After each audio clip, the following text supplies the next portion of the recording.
Seperti tahun sebelumnya, setiap kelas 3 SMK ujian sekolah, para siswa kelas 1 dan 2 diwajibkan untuk mengikuti kemah bakti. Kelas 2 yang masih sama-samar untukku, ingatannya samar-samar dengan kenangan yang sudah berlalu. Kecelakaan di awal kelas 2 semester pertama, yang sangat kusyukuri di tahun kedua kemah ini, aku berangkat dalam keadaan sehat, begitu pula sahabat kembaranku. Bukan di kursi busnya, tapi di atas kap mesin di dalam bus, duduk bersila paling depan, sambil memandang jalan yang dilalui. Seperti perjalanan ini cukup panjang, dengan terik matahari yang terus menghangat, butuh waktu 3-4 jam dari kota Semarang, hingga sampai ke lokasi perkemahan. Sampai lokasi perkemahan, tempat perkemahan kali ini di tengah-tengah perkampungan, di sebuah tanah lapangan besar, di samping pasar tradisional setempat. Aku memang tak ada gambaran perkemahan sebelumnya, tapi teman-teman mengira tempatnya akan lebih alami. Tapi ternyata kemah ini di tengah perkampungan dengan semua sisi keramaian. Tak apa, tak perlu khawatir dengan kecewa, kami tetap bisa membuat suasana kemah lebih bahagia. Sesampainya di perkemahan, kami masih harus apel dan absen setiap siswa. Segera setelah apel dan siswa dinyatakan lengkap, kami menuju tempat masing-masing yang sudah disediakan untuk mendirikan tenda. Sedangkan tenda siswa belajar memanjang 4 saf saling berhadapan, karena dulu murid STM dominan laki-laki dibandingkan perempuan yang beberapa gelintir saja. Saat itu, tenda perempuan di kelasku mendapat bagian tempat nomor 2 dari sudut paling pagar pasar dan pagar depan tempat perkemahan kami. Paling ujung, dekat pagar depan, tepat di samping tenda kami, adalah tenda kelompok perempuan dari gabungan jurusan kelas lain. Setelah menemukan tempat mendirikan tenda untuk masing-masing kelompok, kami segera mendirikan tenda bersama. Aku belum melihat hal yang mistis di sini.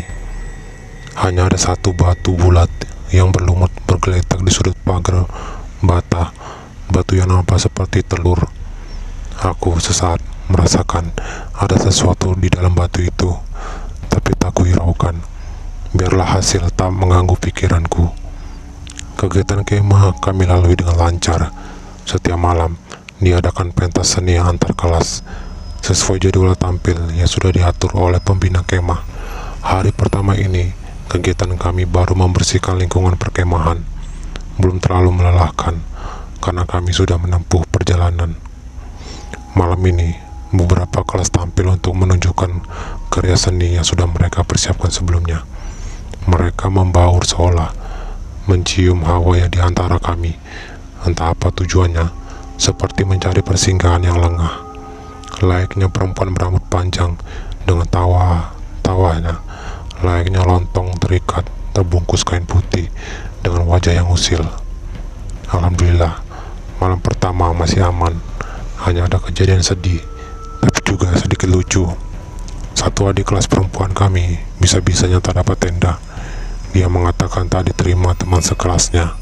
Entah kenapa, entah dibully atau hanya dia yang merasa terlalu sensitif. Kami yang mendengar tentu tidak langsung percaya. Kami tanyakan dulu pada teman-teman sekelasnya. Ternyata memang dia orang yang sensitif, ditambah teman-temannya yang enggan mendekatinya. Jadi tetap gak nyambung. Sedihnya, kenapa dia tidak bisa membaur. Selama berada di perkemahan, kami diizinkan warga setempat untuk meminjam kamar mandi untuk mandi dan buang air. Terdapat sumur dekat pintu masuk halaman belakang yang akan menuju ke kamar mandi. Dengan sopan dan bahasa Jawa yang halus, kami memohon izin pada seorang Mbah Huti yang sudah sangat sepuh. Karena kamar mandi hanya satu, kami harus bergantian saat mandi. Itu pun kita sudah dipercepat, sekali mandi 2 orang. Kami pamit ke Mbah Huti dan berterima kasih. Lalu kami bergegas keluar lewat pintu samping halaman belakang yang dekat sumur. Saat melewati sumur, aku lihat seperti seseorang yang sedang berjongkok menghadap sumur yang tidak terlalu tinggi. Awalnya aku menganggap itu manusia, seorang laki-laki yang berjongkok biasa. Tapi sepertinya temanku tidak melihat. Aku coba memperhatikan lagi. Benar saja, dia bukan manusia. Laki-laki itu menengok kepadaku, matanya merah menyala. Dia mulai mengeluarkan kuku panjangnya yang juga hitam dan menampakkannya padaku. Astagfirullah, aku langsung menarik temanku untuk berjalan cepat dan segera keluar dari halaman. Sesaat, aku juga melihat sosok anak kecil seperti tuyul juga berjongkok menghadap sumur berjarak 1 meter dari laki-laki hitam tadi. Aku sedikit berlari kecil menuju pintu keluar halaman belakang. Sesampainya di tenda, aku tidak mengatakan pada teman-teman apa yang kulihat. Sesampai di tenda, aku tidak mengatakan pada teman-teman apa yang kulihat. Aku yakin mereka akan takut dan enggan ke rumah Mbak Uti tadi lagi. Tinggal seorang diri di rumah besar itu. Mbak Uti tidak punya anak, suaminya sudah meninggal. Hanya ada saudara sepupunya atau keponakannya saja yang tinggal di samping rumahnya. Esok pagi atau sore, kami berencana datang lagi ke rumah Mbah, ingin bantu-bantu bersihin halaman belakang yang sudah kotor dan banyak daun berserakan. Tentu dengan alasan numpang mandi. Setelah mandi pagi dan mencari sarapan masing-masing, jadwal kami peserta kemah hari ini adalah melakukan bakti sosial untuk warga setempat. Kami dibagi beberapa kelompok dan sesuai jurusan menuju tempat kegiatan bakti yang sudah dibagi wilayah sebelumnya. Kami melakukan bersih-bersih jalan sekitar jembatan dan membersihkan endapan lumpur di bawah jembatan supaya air dapat mengalir lancar. Kami bahu-membahu membersihkan jembatan dengan senang hati. Apalagi seperti di bawah jembatan yang lembab dan teduh ini, masih aku melihat mereka di bawah jembatan dan juga pepohonan bambu samping sungai. Satu teman sekelasku yang juga bisa melihat hal-hal seperti itu memberiku tahuku apa yang ia lihat juga. Jangan membicarakan mereka di dekat tempat tinggalnya. Aku mengajak temanku itu untuk tetap diam dan tidak memperhatikan mereka, pura-pura tidak melihat, tidak usil pada makhluk seperti itu. Ya, itu karena temanku ini sering penasaran dan akhirnya melakukan kesalahan yang merugikan diri sendiri. Setelah memberi peringatan pada temanku, aku kembali membantu teman-teman yang lain membersihkan lumpur. Aku segera mengajak teman-temanku untuk naik ke atas jalan dan bergegas menuju perkemahan yang lumayan jauh jika jalan kaki. Kami berjalan kaki bersama-sama ke perkemahan sampai azan zuhur berkumandang. Kami masih separuh jalan. Alhamdulillah, tak kulihat ada yang mengikuti kami pulang ke perkemahan. Hanya saja kulihat satu temanku tadi kuperingatkan nampak sedikit murung. Sesampai di perkemahan, kami segera bersih-bersih dan sholat. Sore hari, kami ingin kembali menumpang mandi di rumah Mbak Uti. Saat kami akan memasuk lewat pintu halaman belakang rumah, satu kelompok siswi dari jurusan lain keluar. Nampak mereka habis menumpang mandi di dalam Mbak Uti. Kami masuk dan memohon izin ke Mbak Uti. Mbak Uti terlihat senang melihat kami. Saat kami selesai mandi, Mbak Uti menghampiri kami dan menyampaikan sesuatu. Ternyata Mbak Uti ingin kami memberitahu pada satu kelompok siswa yang sebelumnya juga mandi di sini, yang tadi berpapasan dengan kami. Mbak Uti berharap kami bisa menegur mereka supaya jika menumpang mandi jangan berisik, apalagi bercanda dengan kata-kata yang tidak sopan. Mendengar itu, sungguh kami malu.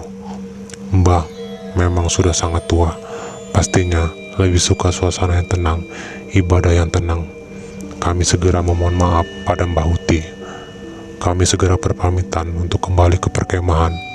Saat melewati sumur, aku berpura-pura tak melihat mereka yang berada di sumur. Tapi tetap saja, sosok laki-laki hitam melihat ke arahku dengan mata merahnya.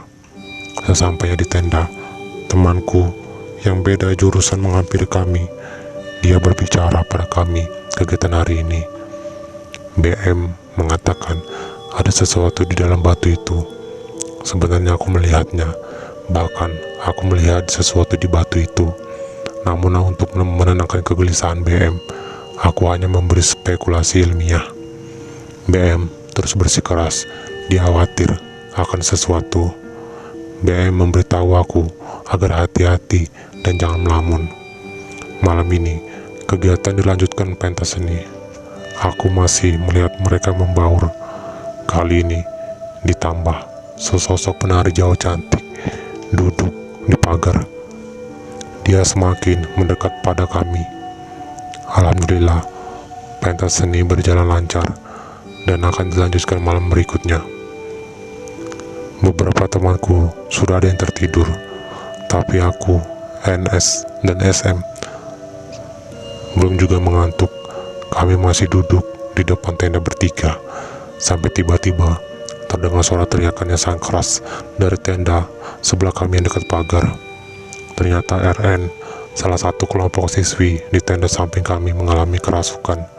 Aku berlari menuju panitia yang berjaga untuk memberitahu keadaan, dan kami bertiga disuruh kembali ke tenda kami dan segera tidur. Waktu pertama aku melihat keadaan RN yang kerasukan di tendanya, aku melihat sesosok penari yang berada di sudut pagar. Kami bertiga yang masih ke tenda masih belum bisa terlelap, apalagi dengan suara langkah kaki beberapa bolak-balik mengganti bohlam lampu. Kami bertiga juga belum bisa tidur.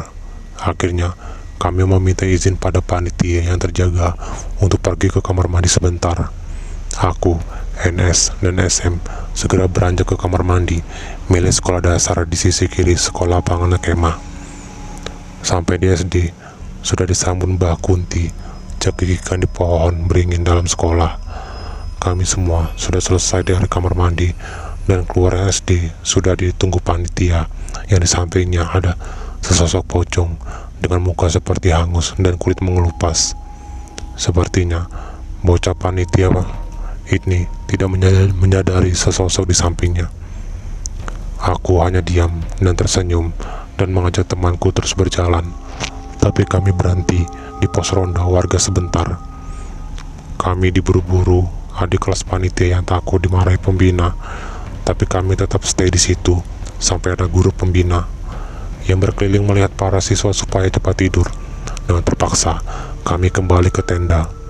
Subuh hari, kami sudah bangun dan segera sholat berjamaah di musola yang gak dekat 500 meter dari hari sebelumnya.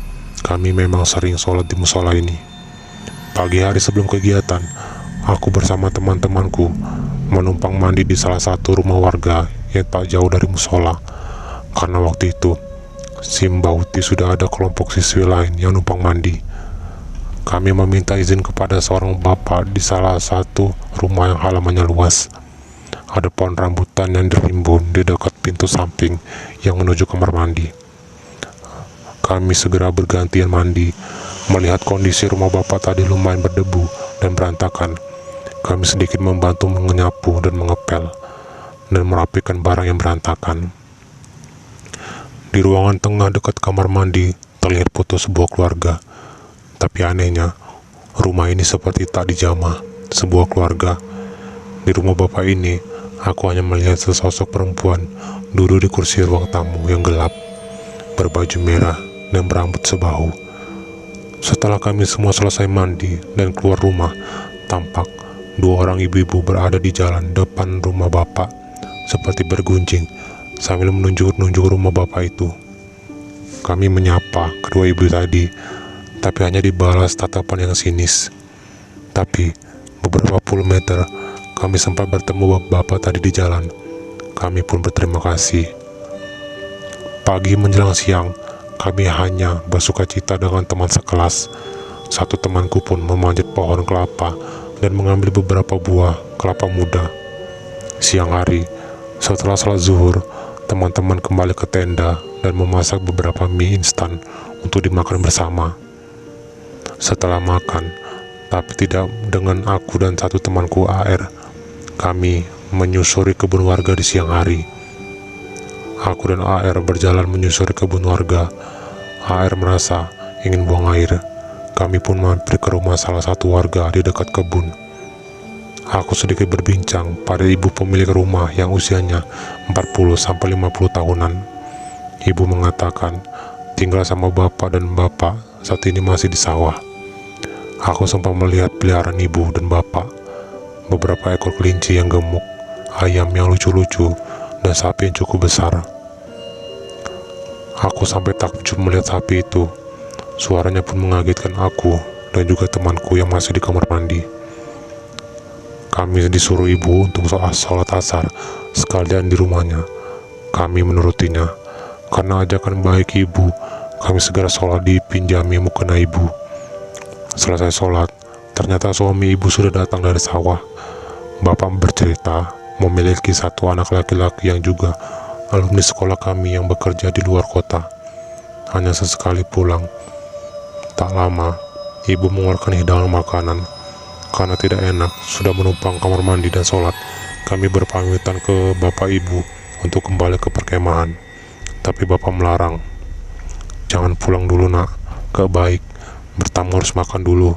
Tidak boleh keluar dari bertamu dengan perut lapar. Ayo dimakan dulu, nanti terus pulang.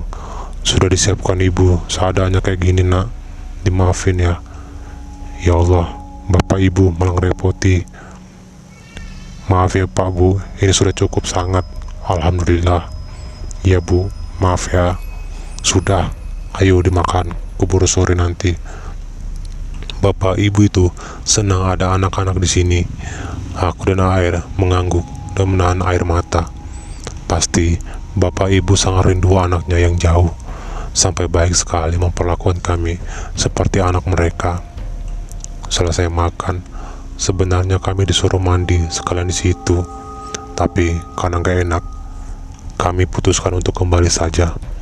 Kami pun berpamitan pada bapak ibu yang nampak sedih kami pulang. Bapak ibu berpesan besok kesini lagi. Sampai di tenda, kami dimarahin teman-teman. Katanya dicari kemana-mana gak ketemu. Ditungguin mandi sama-sama, juga ternyata sudah mandi. Kami hanya tertawa dan meminta maaf pada mereka. Teman-teman, sholat terlebih dahulu di musola yang agak jauh itu. Sebelum sholat di Kupali, aku perhatikan ke tenda yang ada di depan musola.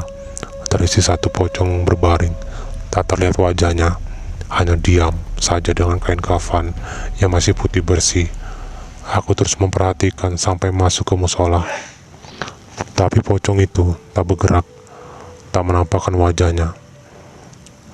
Padahal biasanya pocong menampakkan diri dengan bau yang busuk. Kembali dari sholat isya, aku masih terus memikirkan pocong itu. Kenapa dia nampak seperti bukan makhluk halus biasanya? Apa dia? Banyak pertanyaan terngiang. Aku hanya melanjutkan kegiatan dan dilanjutkan pentas seni ke beberapa kelas termasuk kelasku. Aku hanya ikut menjadi penonton. Sampai beberapa waktu berlalu, satu temanku sekelas yang sebelumnya aku peringatkan waktu di jembatan tiba-tiba jatuh dan terus berteriak serta mengeram. Padahal sudah kuperingatkan sebelumnya agar tidak mengusili mereka. Teman-temanku yang khawatir padaku, takut aku ikut kerasukan, menanyaiku apakah aku baik-baik saja. Kamu gak apa-apa? Gak apa-apa, orang aku enjoy aja. Itu hanya dia aja cari gara-gara. Aku hanya menuruti saja supaya mereka tak khawatir padaku. Aku digandeng beberapa teman perempuan dan diantar beberapa teman sekelas untuk menjauh dari dekat. Tenda panitia, aku cukup terharu dengan perhatian teman-temanku. Malam itu, temanku yang kerasukan butuh waktu lama untuk sadar. Ya, karena dia dirasuki sesosok genderuwo, sepertinya, yang ikut dari bawah jembatan sebelumnya. Pagi harinya, sholat subuh di musola. Aku dan teman-teman tidak melihat keranda yang ada di depan musola lagi. Teman-teman ada yang takut, heran karena kerandanya hilang. Aku yang melihat kondisi ini jadi berpikir, apakah pocong yang kulihat tiduran di keranda tadi malam adalah pertanda seseorang akan meninggal, dan pocong itu hanya refleksi akan ada seseorang di kafan dan menggunakan keranda ini. Apa benar pemikiranku? Pagi ini, hari terakhir kami di perkemahan. Aku dan ketiga teman dekatku berencana membeli kerudung untuk diberikan pada Mbah Huti sebagai kenang-kenangan dan sebagai tanda terima kasih sudah mengizinkan kami menumpang di kamar mandi. Setelah memberi kerudung dan membungkusnya, kami berempat ke rumah Mbah. Tapi sayang sekali Mbah nggak mau menerimanya. Mbah nggak mau menerima ini nak. Kalau maksa minta diterima, berarti kalian semua tidak menganggap aku nenek kalian. Kalau masih ingin jadi saudara sama Mbah, jangan memberi apa-apa. Cukup mampir ke sini saat kalian kesini lagi. Iya Mbah, sambil nunduk rasa sedih. Lalu kami berpamitan dengan Mbah Uti, nanti akan kembali ke Semarang. Ternyata Mbah Uti sudah di pinggir jalan, melepas kepulangan kami. Kami melambaikan tangan pada Mbah dan dibalas oleh Mbah Uti. Kami pulang dengan suka, cita dan haru. Tentu selamat sampai tujuan, alhamdulillah. Oh ya, beberapa kali RN yang kesurupan pertama kali tampak sedih, bahkan menangis keras di dalam tenda saat siang hari. Ternyata dia teringat pacarnya yang sebelumnya meninggal karena kecelakaan. Dia terbawa suasana pada lagu yang diputar di radio kemah. Mungkin pikiran sedihnya itu membuat pikirannya kosong sehingga kerasukan.